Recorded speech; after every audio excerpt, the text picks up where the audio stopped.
नमस्कार दगड़ियों, स्वागत है आपका फिर से मेरे एक नए ब्लॉग में। तो दोस्तों मैं ठीक हूँ, आशा करती हूँ कि आप लोग भी ठीक होंगे, बहुत अच्छे होंगे।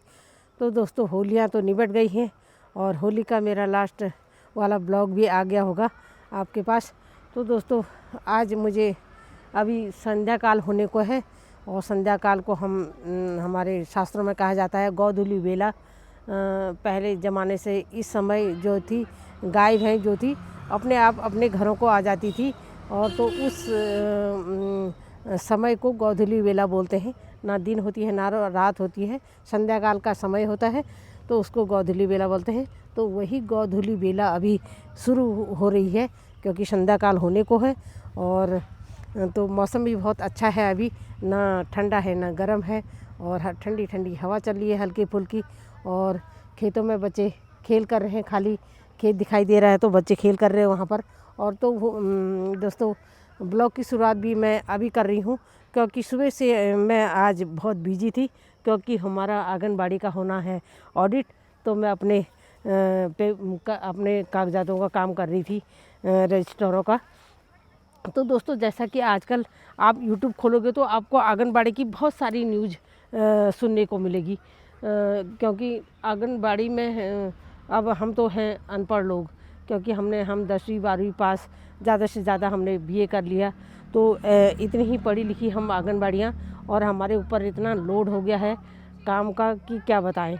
और मोबाइल है हमारा, उसमें नेट चलता नहीं है और ना ही कोई फाइल डाउनलोड होती है, बहुत देर लगा देती है अगर होती भी है तो। इससे हमारी परेशानियां जो हैं बहुत ज़्यादा बढ़ गई हैं। एक दिन था कि अब हमने शुरुआत जो थी आंगनबाड़ी की 500 रुपये से की और आज हमारा जो मानदेय है वो 9,000 के करीब पहुंच गया है। तो इस बीच का ये सफ़र 500 से लेके 9,000 तक का सफ़र जो जैसा रहा वो मैं आप लोगों को अपनी वीडियो में बताऊंगी। और बड़ी मुश्किलों से इतने जुगाड़ किए कि अब क्या बताऊं यहाँ तक पहुँचने के लिए।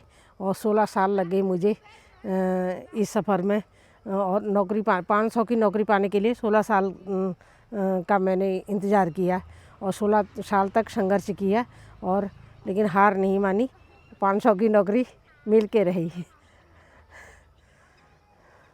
तो दगड़ियों अभी बने रहना वीडियो में और आप भी सुनिए मेरी व्यथा, क्या पता आप पर भी यही बीती हो और जो मैंने झेला है और क्या पता मुझसे भी आपने ज़्यादा संघर्ष किया हो। तो आप अगर ऐसा लगेगा आपको तो एक कमेंट करके ज़रूर बताना। और हमारी आंगनबाड़ियाँ भी धरने में गई हैं और मैं तो नहीं जा पाई क्योंकि मेरा बेटा है घर में तो जो 7-8 महीने से एक्सीडेंट में उसका पैर फ्रैक्चर हो गया था तो अभी वो घर में ही है, उसके चलते मैं कहीं नहीं जा पा रही हूँ। 1-2 दिन की बात होती जो होता, लेकिन धरने में कितने दिन लग जाएं कोई पता नहीं। तो दोस्तों बने रहना वीडियो में। और अभी मैं खड़ी हूँ खेत में तो चारों तरफ हरियाली है। जो पिछले दिनों जो बारिश हुई, बारिश से देखो मतलब ये गेहूँ फिर उग आए हैं ऊपर को और हरी घास हो रखी है। गेहूँ इतने नहीं है, हरी घास है ज़्यादा, गाय बच्चों ने खा दिए थे और फिर भी इनमें बालियाँ आने लगी हैं छोटी छोटी। अब एकदम निकालने को मन नहीं हो रहा था। एक बार मैंने सोचा कि मैं इनको काट के गाय को दे दूं तो फिर मन नहीं किया। तो अब रहने देती हूँ कुछ दिन और उसके बाद ही काटेंगे जब पक जाएंगे ये। तो दोस्तों बने रहना वीडियो में और लेते रहना मेरी वीडियो का आनंद। और क्या सुनाएं, पहाड़ों में है नहीं कुछ सुनाने के लिए।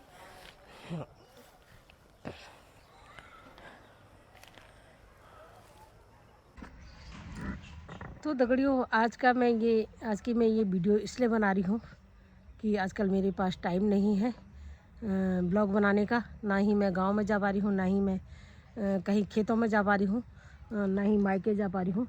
तो मैंने सोचा थोड़ा सा मैं अपने बारे में ही बता दूँ कुछ, तो इसलिए ये वीडियो बना रही हूँ। और तो दोस्तों बात तब की है जब मैं यहाँ शादी करके 1995 में आई अपने गांव मोहना में।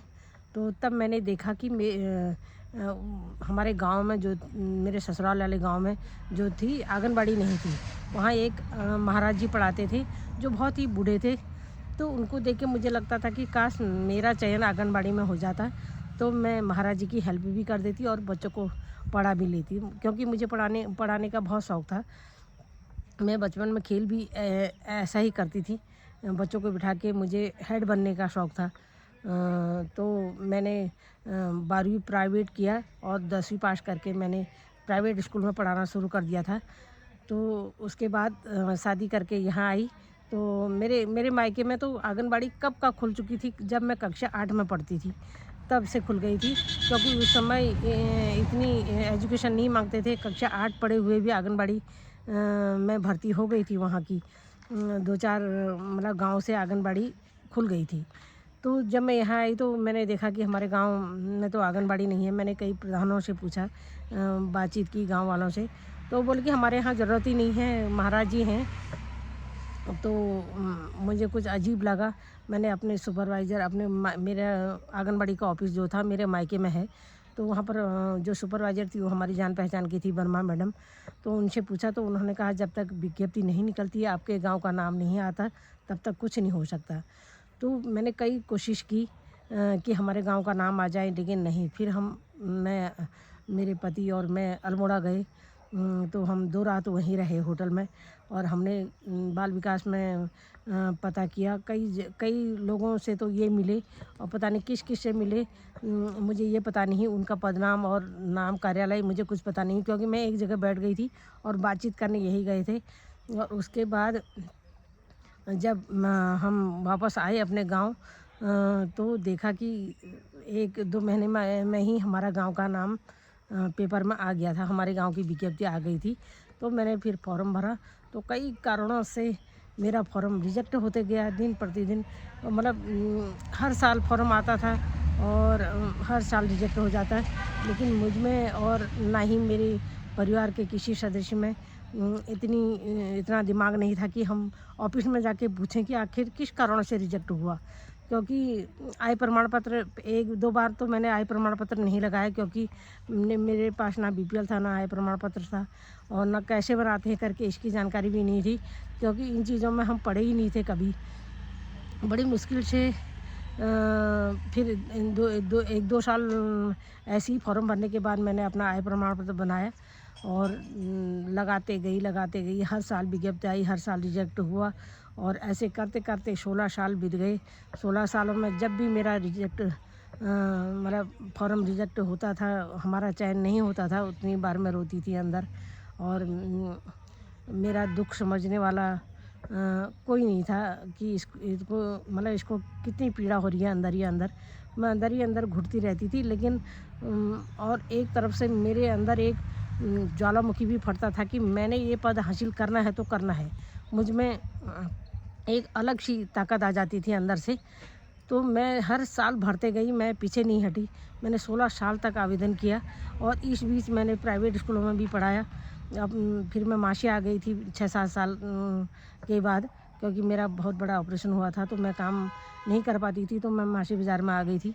उस समय हमारी गाड़ी थी तो ये चलाते थे गाड़ी।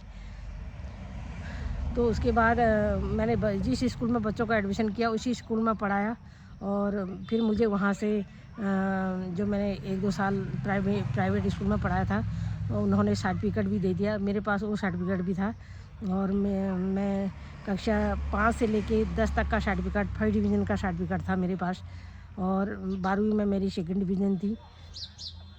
तो करते करते 16 साल बीत गए, 15 साल बीत गए। अब मैं निराश हो गई थी। 16 साल में मुझे फिर फॉर्म भरने का मौका मिला और मैंने भरा, लेकिन भगवान ने उस समय मेरा साथ दिया और मैंने भूमिया बाबा से कहा, भगवान इस बार तो नैया पार लगा देना मेरी। मैं बहुत विपत्ति में थी, क्योंकि मेरा शरीर भी कमज़ोर था, बच्चे भी छोटे थे, आय का साधन कुछ नहीं था, ज़ीरो बैलेंस पर हम ज़िंदगी जी रहे थे।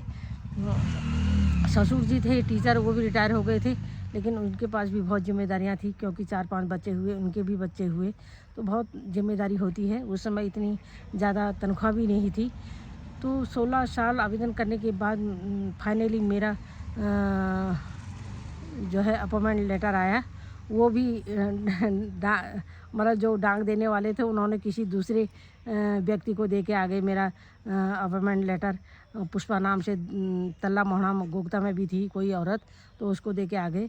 फिर मैंने छानबीन की, ऑफिस गई, ऑफिस में से मुझे सूचना मिली कि क्योंकि तुम्हारा तो लेटर पहुंच गया होगा। फिर मैंने जानकारी ली इनसे, पोस्टमैन से। फिर इन्होंने कहा मैं तो एक लेटर गोगता में दे के आया हूँ। फिर मैं दोराहाट गई, वहाँ से मैंने दूसरा अपॉइंटमेंट लेटर अपना निकलवाया और फाइनली 10/10/10 को मेरा चयन हो गया और मुझे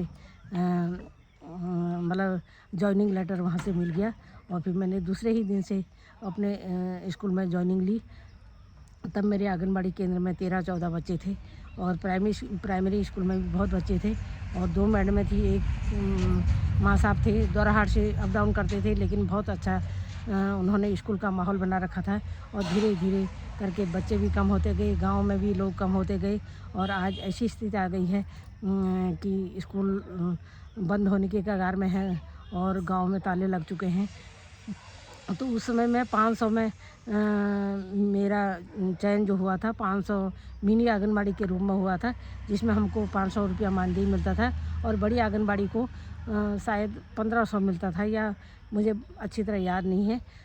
लेकिन मैंने भूमिया बाबा से कहा कि मन ही मन जब मेरा 2-2.5 हज़ार रुपया वेतन हो जाएगा तो मैं भोग लगाऊंगी। फिर मेरा धीरे धीरे 2-2.5 हज़ार रुपया वेतन भी हुआ, मैंने भोग लगाया भूमिया बाबा को।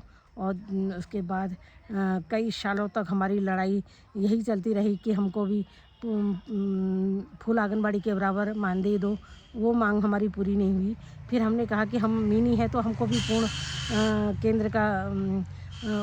केंद्र में तब्दील करो। तो कई साल संघर्ष के बाद फिर ये 2023 में 2024 में हमारी मांग पूरी हुई और हम मिनी आंगनबाड़ी से फुल आंगनबाड़ी में आ गए। मानदेय हमारा फुल आंगनबाड़ी के बराबर हो गया है। अब हमको भी अब सहायिका मिलेगी, क्योंकि सहायिकाओं के पद आ गए हैं और लोगों ने फॉर्म भरे हैं। तो पता नहीं किसका चयन होगा, और जो जिसका भी होगा अच्छा ही होगा। और मैं तो खुश हूँ कि मुझे भी एक सहायिका मिल जाएगी, मुझे भी हेल्प मिल जाएगी, क्योंकि मिनी आंगनबाड़ी के बाद पास जो होता है बहुत काम हो जाता है। स्कूल में खाना बनाने भी होता है, बच्चों को लाना ले जाना जिम्मेदारी होती है। अगर किसी बच्चे ने टॉयलेट बाथरूम कर ली तो और बच्चों को छोड़ के इसको पहुंचाने जाना होता है। और ऑफिस के काम और हर महीने की मीटिंग, BLO का काम, ब्लॉक का काम, तहसील का काम, हर जगह आंगनबाड़ी ही घिसी पिटी रहती है और तो परेशान हो जाती है। इसलिए अब मैं खुश हूँ बहुत कि मुझे भी सहायता मिल जाएगी। और तो दोस्तों ये था मेरा 500 से लेके 9000 तक का सफ़र और 16 साल का संघर्ष। और मैंने बहुत परेशानियों से ये पद हासिल किया है और तो मैं इसे गंवाना नहीं चाहती हूँ किसी भी हाल में। और हर हाल में कोशिश करती हूँ कि मैं अच्छा करूँ, लेकिन मेरे पर विपत्ति बहुत आ जाती है। अचानक उड़ती उड़ती एक समस्या हल नहीं होती है कि दूसरी समस्या तैयार हो जाती है, तो मैं उनको झेलने में लग जाती हूँ। तो दोस्तों जो भी है, अब भगवान ने जैसे रखा है, जहाँ रखा है उसी में खुश रहना होगा मुझे भी। तो दोस्तों आज की वीडियो में बस इतना ही। और अगर कुछ कहना होगा, कुछ मुझे याद आएगा तो मैं फिर दूसरी वीडियो में आपको बताऊंगी। और शायद आप लोगों ने भी मुझसे भी ज़्यादा संघर्ष किया हो किसी चीज़ में, मुझसे भी ज़्यादा विपत्ति में आप रहे होंगे। तो आप एक कमेंट करके मुझे बताएं और अपने बारे में बताएं और मेरे बारे में सुने। तो मैं पुष्पा देवतला फिर मिलती हूँ आपको एक ऐसी ही नई वीडियो के साथ। तब तक के लिए जय हिंद, जय उत्तराखंड, शुभ रात्रि, जय भूमिया बाबा। तो दोस्तों ये 500 की नौकरी मेरे लिए ऐसे थी कि जैसे डूबते को तिनके का सहारा होता है। ये नौकरी मुझे ऐसे मिली, तो आज मैं पहले से बहुत बेहतर हूँ। लेकिन मेरे पास मकान, ज़मीन, जायदाद कुछ नहीं है, लेकिन मैं पहले से बहुत बेहतर हूँ।